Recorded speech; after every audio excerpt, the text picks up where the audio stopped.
fellow at the School of Advanced Studies in JNU, but he is the A.M. Rosenthal Professor of English at the University of Pennsylvania. He's published over a wide range of fields, from the 18th century to partition, to post-colonial studies, and of immediate interest to us here right now, of course, is his most recent book of Gardens and Graves, Essays in Kashmir, Poems in Translation. Yeah? And as again, sorry, I brought this for a show and tell. Yeah. So some of you, again, I hope some of you have read this. One chapter was circulated to those of you on the mailing list, so you may have read that chapter, and you do have the poems with you. Yeah. So without further ado, formality and stuff, we will just begin. So thank you again for coming. Thank you for having me here. I have, and I'm not alone in this, a huge attachment for this department and this university, and it has been really painful to watch somebody who I once used to call a friend, Dinesh Singh, single-handedly attempt to destroy this university. I know that several members of the English department here have resisted that effectively, and I'm deeply grateful even from the outside for that. I also know that some members of the English department have equally been very glad to join in that demolition effort. And what can I say except that all institutions are a mixed bag, and for those of you who are the young ones here, what you should know is that you have an enormous legacy to protect. All of us studied here, we learned an enormous amount. One of my teachers is sitting in this room, and there are so many good things that happened here. So don't let them take, whoever the they, don't let them take it away from you. Fight back any chance you get. And I'm particularly glad to say this at a talk at this center, which of course didn't exist some years ago.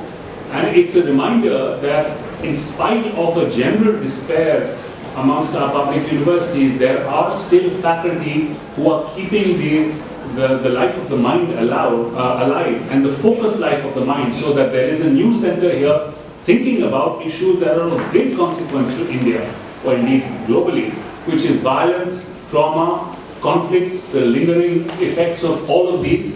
That for me is an instance of great institutional and intellectual health. And so thank you for inviting me to participate in this.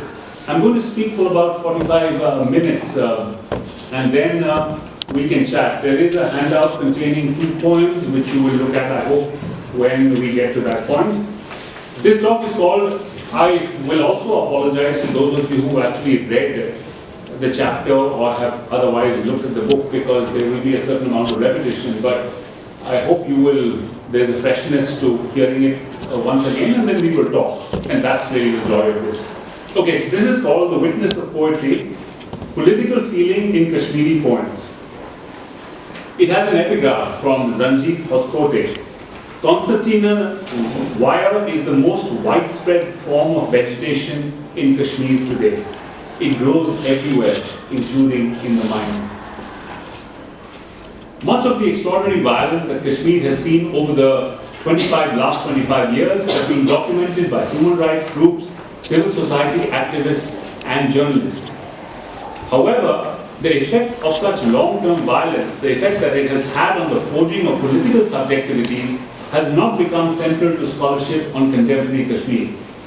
Analysts tend to focus on political developments and incidents of violence in the moment. And even those who recognize that there is an entire generation and more whose only sense of normality is of a conflict-ridden Kashmir, make this observation only to set it aside. Noticeably absent from such analyses is a sense of traumatized lives under siege, or of the way in which the pressure of events transforms subjectivities and repurposes political priorities over time. Creative writing produced in times of conflict offers a way of addressing crucial lacunae in our understanding. For such writing illuminates states of being precipitated by violence, loss, and resistance. Poems from such conflict zones, I claim, are sure guides, and I'm not the only one, of course, to do this. Poems from such conflict zones are sure guides to the intensities of feeling that result from prolonged military and civil oppression, and which, over time, play a significant role in defining its politics. This can be a matter of idiom and tone, for the performative elements of a poem emphasize emotional and psychological intensities sidelined in the affectively neutral tones of news reportage, policy documents, or standard historiography. As Muzammil Jalil noted early in the period of conflict, Kashmiri poetry has become a crucial medium for the articulation of trauma and of protest in a time when censorship and fear made writing in prose dangerous. As we know, poems can be read as bearing witness to, or more precisely, performing, and this is going to be important, the fracturing or forging of cultural assumptions.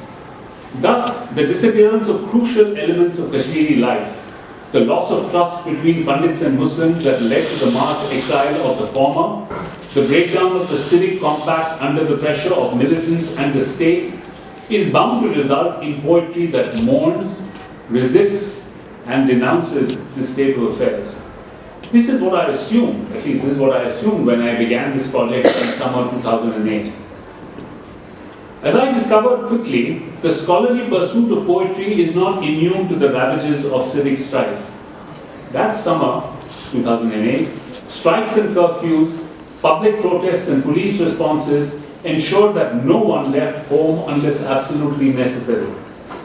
I spent days on our balcony instead of in conversation with writers or aficionados of poetry, and the sounds that carried occasionally were the slogans and shouts of massed crowds, as well as the sharper retort of tear gas guns and rifles.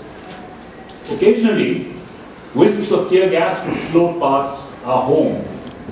The musicality, formal cadences, and intelligence of poetry seemed very far away, replaced by the jagged noise of a violence-torn public sphere. It was fitting then that one of the first arresting poems I read, brought to me in manuscript by a friend, resembled neither of the forms that are the staple of Kashmiri poetry. The two forms are the ghazal and the nazm. Nazm simply means song. This, in our translation, is what I read.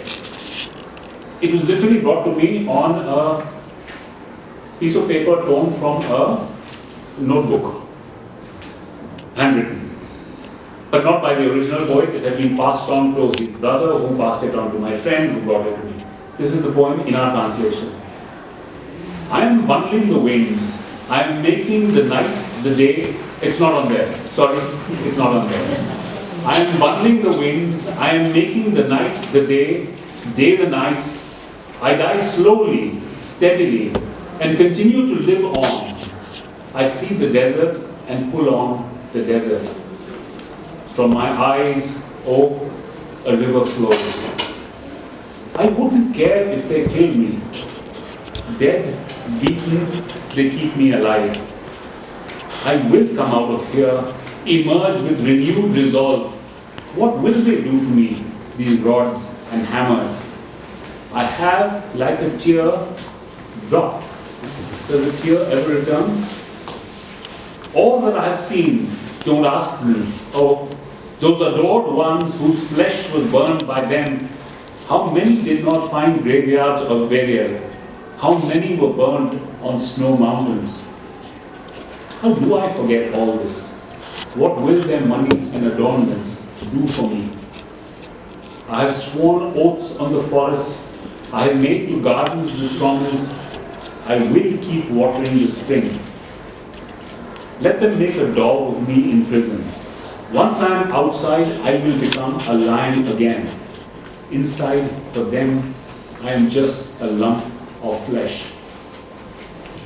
We will call this poet Muzaffar Kashmiri. This is not a conceit. I don't know his name. For very good reason. I just don't know what his name is. We will call this poet Muzaffar Kashmiri. I learned that he had been in prison for many years without trial, that he was a Tehriki who had made bombs in pursuit of the dream of Azadi. He was educated, but no poet. He began to write in prison, and his untitled poem is written in a conversational rather than a literary idiom. The poem's contrasts are derived from the representations of nature that are the staple of Kashmiri poetry. The valley is a garden, spring breezes bring life and color, forest canopies dress the high mountains. The desert is the life-denying polar opposite of all that constitutes Kashmiri lives lived in harmony with nature. But in this poem, the incarcerated poet knows only paradox. He loses the distinction between day and night, makes the desert his own, draws it around himself like a covering, lives on even when his torturers make death attractive. What follows is the hope brought alive in the act of the poem, the articulation of a further resolve, the refusal to let rods and hammers break his will. And all this condensed into a delicate image of no return, the tear that drops and never climbs back. Hope behind bars. This is the irony that anchors renewed determination in the fragility, evanescence and finality of a shed tear. It is important though that the shed tear is not for himself, but part of a collective mourning for all those comrades, the adored ones whose flesh was burned by them and who now lie without proper obsequies somewhere in the snowy mountains. Their memory and their sacrifice is the most certain ground of commitment that allows him to resist the promises and bribes offered by his captors. Again, the unnamed them.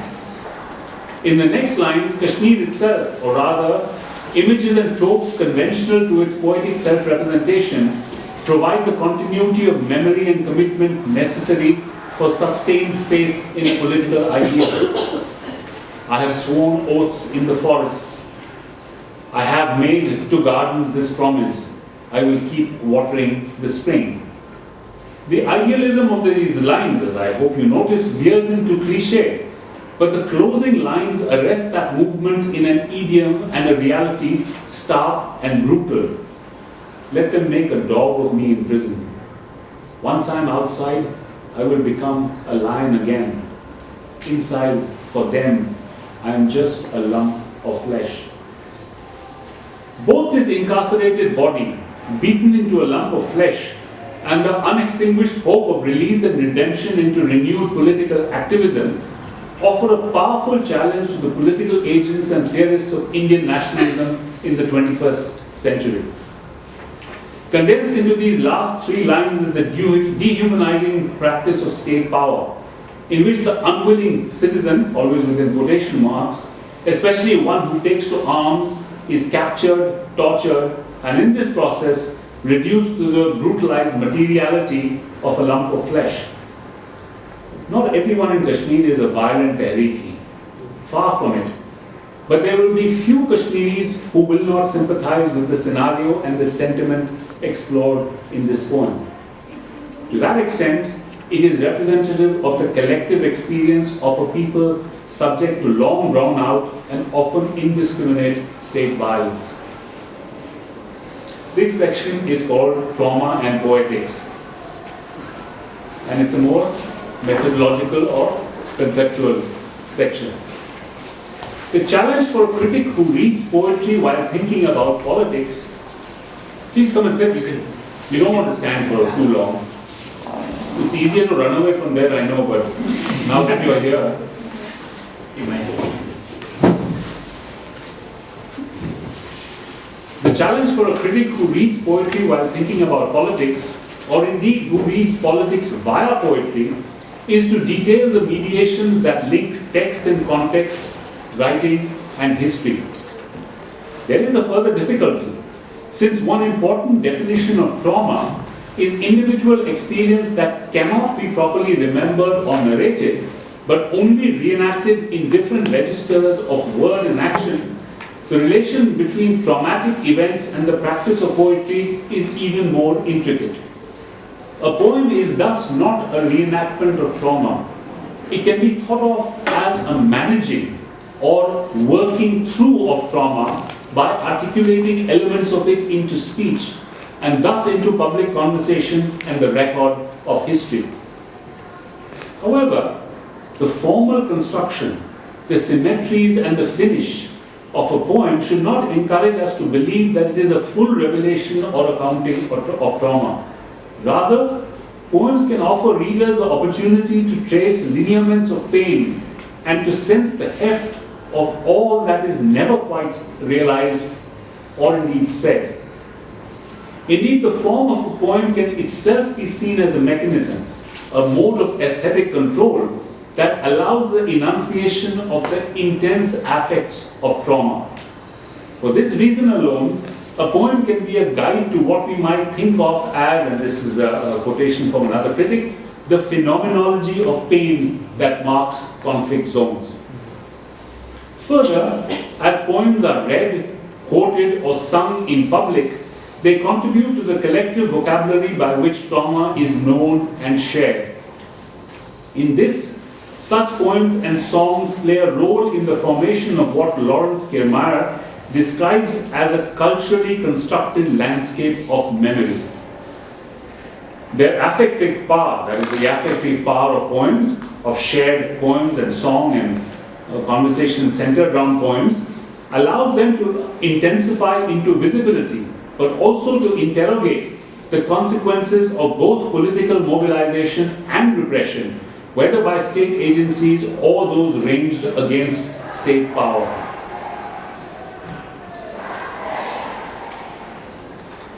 Maybe you can pull that. Yeah. Thank you, Mother.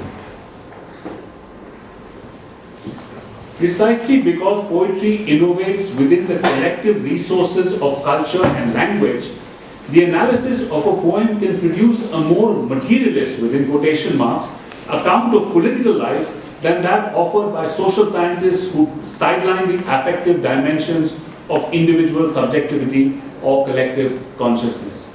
So this talk is also in part about the importance of affect, of experience, of emotion in thinking about political positions that mutate and change over the long term.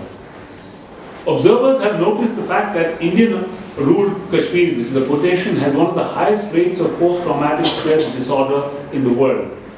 These high levels of trauma are the product of protracted periods of political violence and the resultant sundering of community ties and kinship networks. This is true not only of Kashmiris in Kashmir, but also of Kashmiris who have been forced by the threat of violence to live elsewhere. Psychiatrists and local healers have dealt with unprecedented numbers of people who exhibit symptoms of trauma. Given these numbers, it is possible to argue that all aspects of Kashmiri society, culture, and politics have been reconfigured in this period by such shared suffering. Further, as I will argue, such experiences have become an important basis for collective self-recognition, which means that trauma is to be understood not simply as the psychic condition of victimage, so this is not simply trauma as leading to victimage, but as crucial to political mobilization. And this is not an argument that I see made too often, because trauma is usually understood as that which victimizes, that which reduces, but its translation into shared communal suffering can become the grounds for a renewed mobilization or a different order of mobilization. In a time of such disorientation, the formal structures of literary writing, and form is also very important to me as somebody who's written a great deal about poetry. In a time of such disorientation, the formal structures of literary writing enable the staging of intense human experiences that are outside the rhetorical norms of other forms of reportage.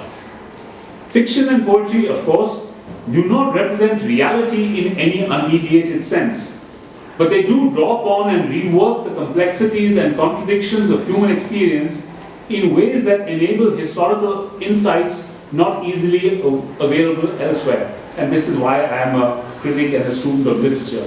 Just because the sheer richness, the density of the literary corpus allows us complexities of ideas and engagement in a way that the different registers of different disciplinary formations don't always allow. We will see, for instance, how the couplet form and the verbal repetitions of the ghazal provide a framework for observations of social suffering that might otherwise seem disjointed or even psychotic. Here, I will examine two poems, both ghazals, to see if they allow us to trace the process by which the articulation of trauma in an entirely conventional form of poetry. That's the point. The ghazal is entirely conventional. In an entirely conventional form of poetry, bridges the gap between the disintegrated images and syntax symptomatic of individual trauma and the more orderly, consensual performance of language that is the basis of community. There are, of course, poems whose jagged metrics and unsettled lineation perform the verbal dissociations of traumatized subjects. And since I'm sure this is a staple of the master's course here still, as it was when we were students here, T.S. Eliot's Prufrock is always understood to be one of the first poems that actually enacted symptomatically the condition of either personal, which is, I think, more likely in Eliot's case, or collective modernist loss. There are, of course, poems whose jagged metrics and unsettled lineation perform the verbal dissociations of traumatized subjects, of language estranged from the self. But is trauma even a useful term when it comes to the analysis of a poetic form like the ghazal, which is a disciplined, formally self-conscious exercise in social communication? If the concerns of a ghazal, its themes and observations, call attention to an unsettled, alienating world, then what is the relationship between such insecurity and the stabilizing repetitions of the couplet form and of the refrain of the ghazal? So disassociated thematics, a very structured, conventional set of repetitions which impose order. The ghazal in Kashmir and elsewhere is an extremely well-known poetic form. Then what effects does a song of social ruptures produce when it maintains the familiar conventions of the form? So this section is called Poetry in the Landscape of Memory, and now I am turning to Mohyuddin Masarat's ghazal, which is available on your handout. Blood drips from hands, what's to me? This is a Kashmiri refrain, Mekya, which means literally, what's to me? That's how I've chosen to translate it. It basically says, what do I care? Is one of the implications. Blood drips from hands, what's to me? Bit by bit, the body burns, what's to me? Slowly, slowly it walks, where might it reach? The sun is meandering lost on paths, what's to me? Who, tell me, made grafts of these thorns? So the gardens do not flower, what's to me? Lips quiver to speak thoughts, Matyo. The Mut, and I'll talk about this, is the figure of the fool, the lost one, the one who has insights into processes larger than human. So I've used the phrase, oh crazed one. Craze also suggesting a kind of inspiration, not simply a loss of faculties. Lips quiver to speak thoughts, Mateo. Tears flow from boulders, what's to me?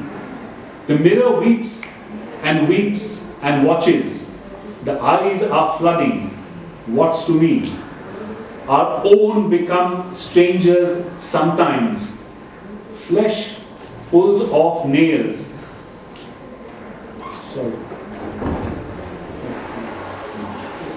Flesh pulls off nails, what's to me? The tongue stutters, the chest heaves, the meanings of words shift, what's to me? Adam is dying, what does he observe? This is Adam. Masarat plays with sorrows, what's to me? This poem is not only about traumatic events. Its idiom, its choice of poetic alter ego, its inability to make connections between event and feeling, all enact the effects of trauma. The poem is spoken in the voice of the Mut, the village lunatic and seer, S-E-E-R, whose pronouncements question various forms of cultural consensus and behavior. The Mut is often depicted as wandering around and noting much in the world, but then trailing off with some version of, so what do I care? The crazed one becomes the spokesman for this alienated world. We learn nothing of the causes of such trauma, only, if you read the poem again, only of its lingering destructive effects. And yet poems like this are revelatory not only of the stresses that define Kashmiri society as it suffered and resisted the violence of militarized conflict, but also the intrusive, humiliating operations of the security state that became the norm after 1989. Thus, even when a poem speaks in the voice of an individual, it limns the contours of communities reconfigured by trauma.